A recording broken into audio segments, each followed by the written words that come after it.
What if I told you, ladies and gentlemen, that the biggest betrayal in hip-hop history actually occurred in a hotel room rather than a studio?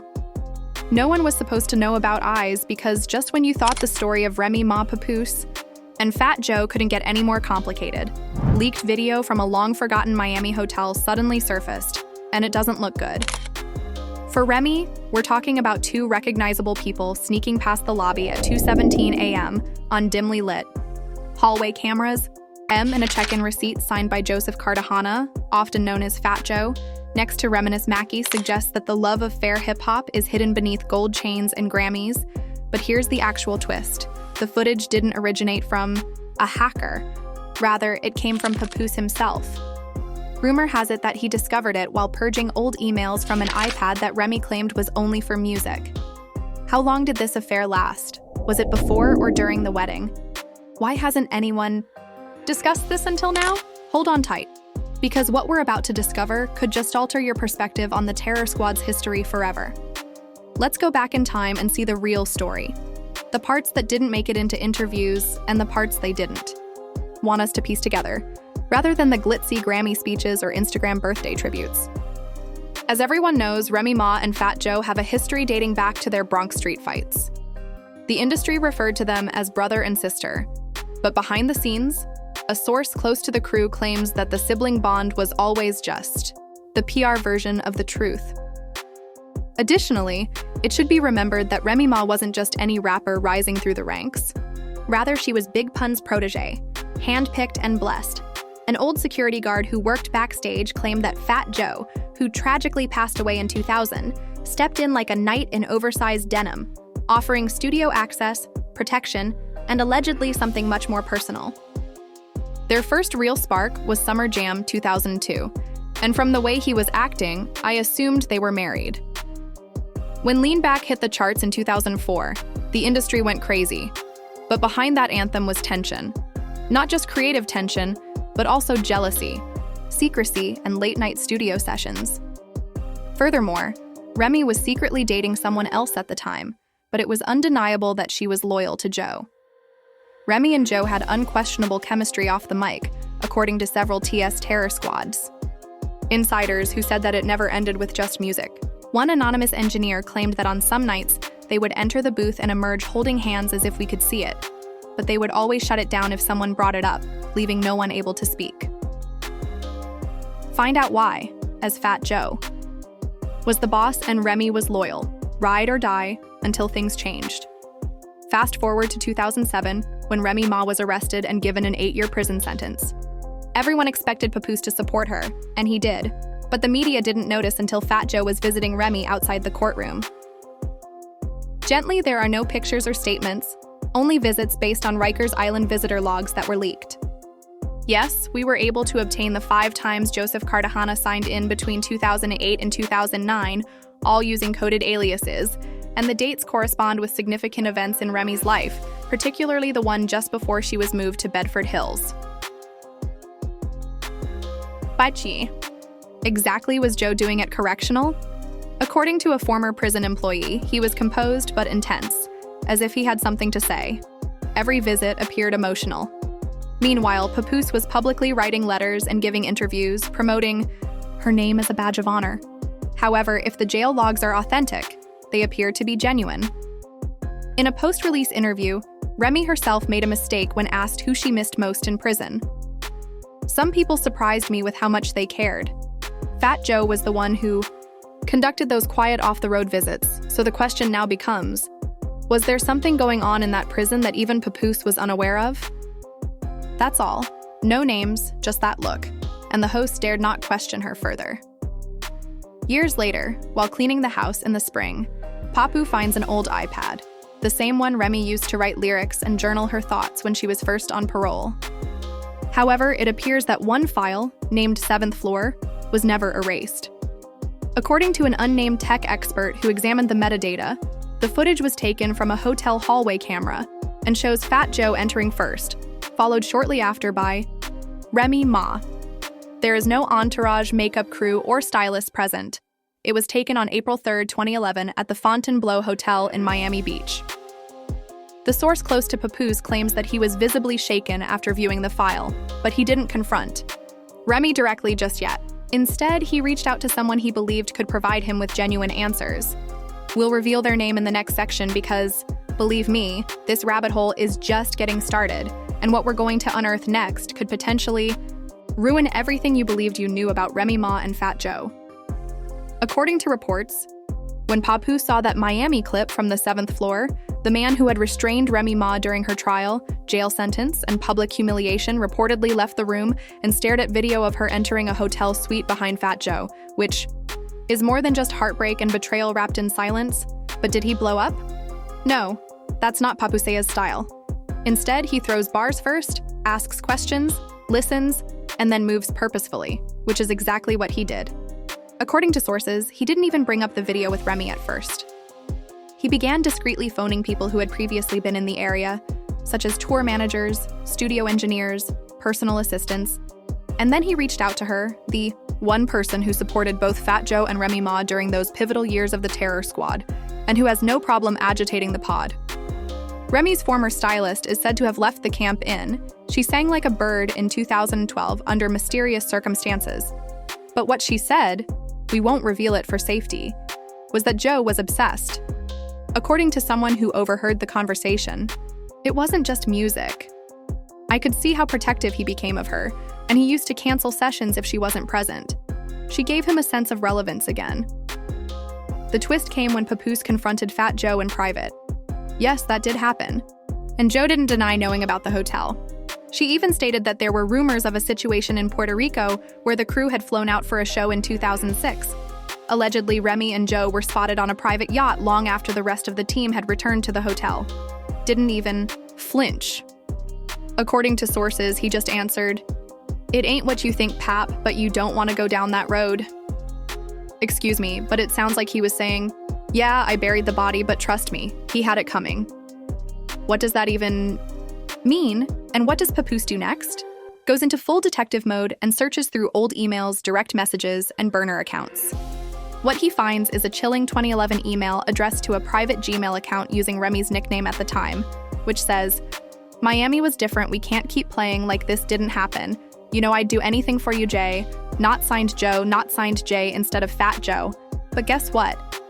The email header metadata points to an IP address in the Bronx connected to an office studio leased by Terror Squad Entertainment, but they still insist it's not Joe.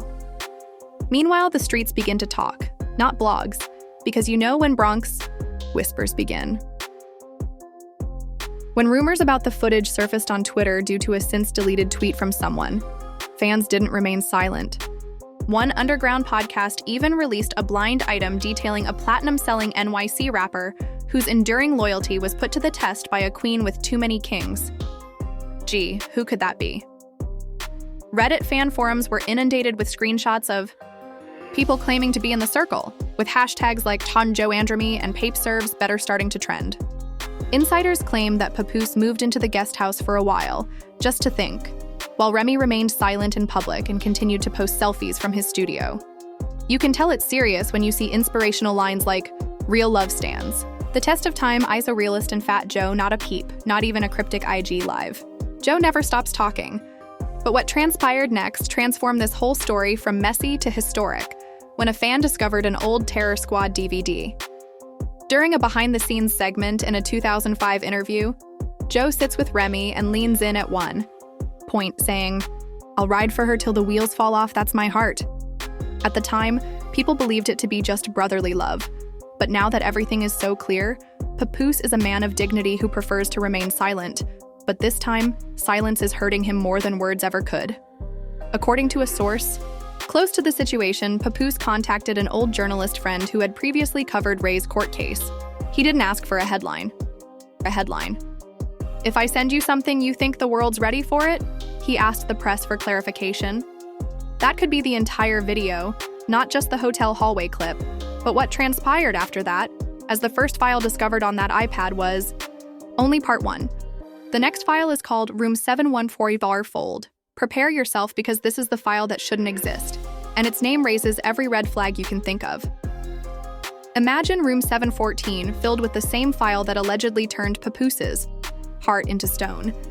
There was no screaming or yelling, just silence. And when a man like Papoose goes silent, it's because the pain struck deep inside of him.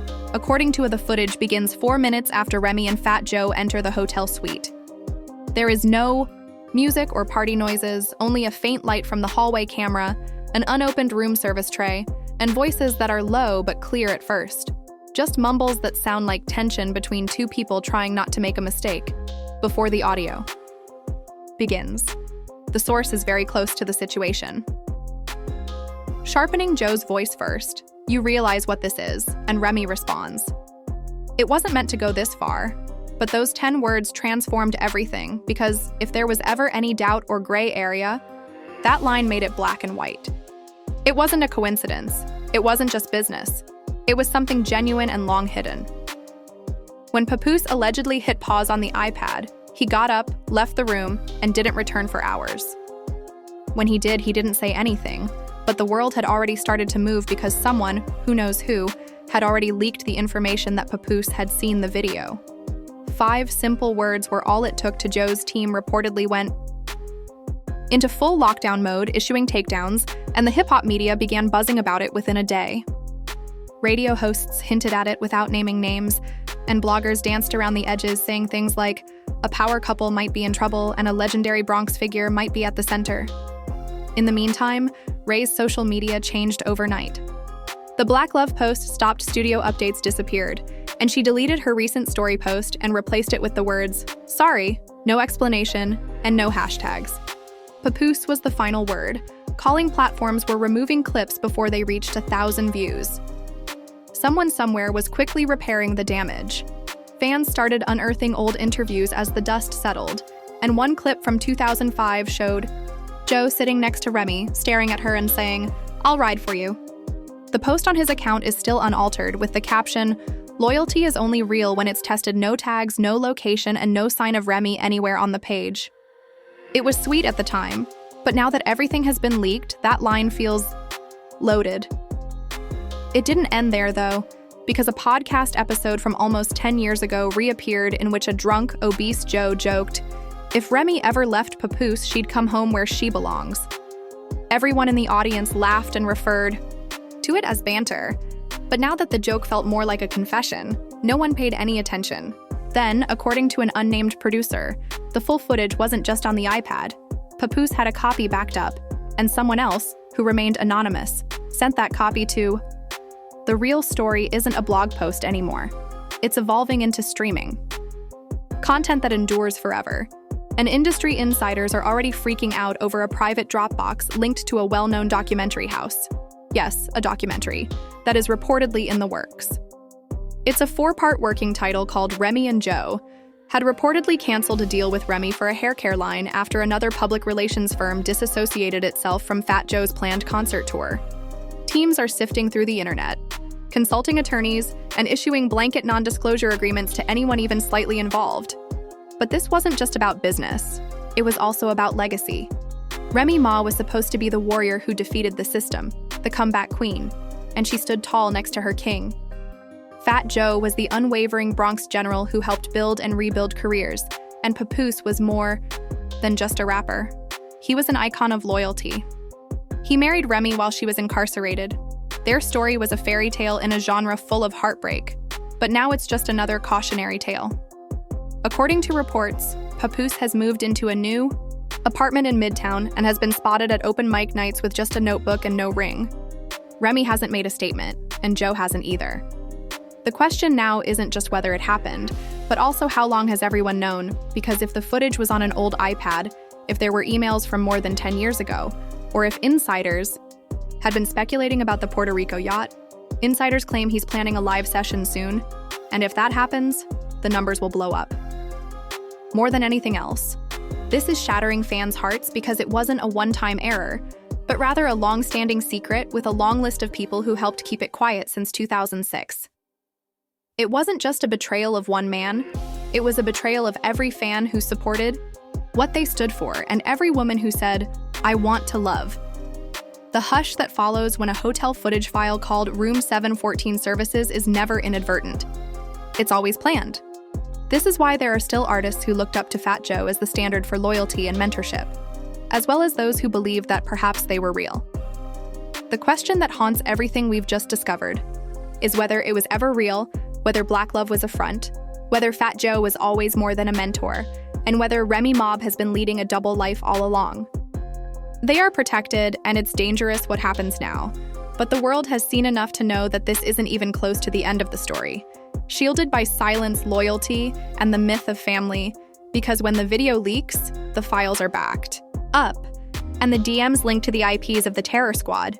It's no longer a rumor but a revelation. But the story isn't finished yet.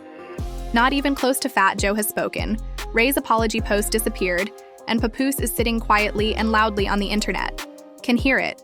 So now we're going to ask you, do you think this was a one-time error, or have things been building for years?